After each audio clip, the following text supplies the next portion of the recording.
Hello' guys, কি খবৰ? চবৰ আশা কৰোঁ চবে ভালে আছা। ময়ো ভালে আছোঁ। আজি মই তোমালোকক কেইটামান পিঠাৰ ৰেচিপি দেখাম। মই অহা উপলক্ষে মোৰ বাইদেৱে কি পিঠা বনাইছে এইটো দেখাম। এয়া চোৱা, এইবিলাক বৰা চাউলৰ গুড়ি কৰি কিনে অকণমান পানী মিক্স কৰি চালি লৈছে। অলপমান চালি ল'লে ভাল হয়। তাৰপিছত ফ্ৰাই পেন এটা দি কেনে বাইদেৱে পিঠা বনাই আছে। চোৱা, ফ্ৰাই পেনত গুড়ি অলপমান লৈ কেনে অলপ টাৱাত দিব লাগিব। তাৰপিছত এয়া চোৱা, এইবিলাক মাজত নাৰিকল দিছে। নাৰিকলখিনি দিনতে ভাজি থৈ দিছে। নাৰিকলটো অলপ ভিতৰত দিব লাগে।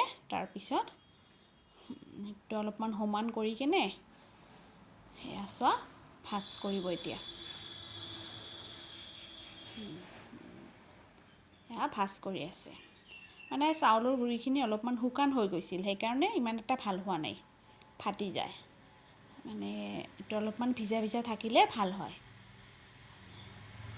এয়া হৈ আছে। প্ৰথম এটা দুটা অলপমান বেয়া হৈছে, তাৰপিছত ভালেই হ'ব আৰু।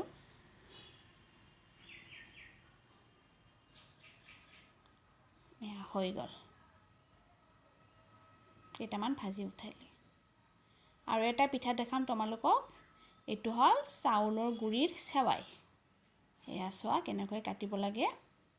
এয়া কাটি আছে চেৱাইবিলাক।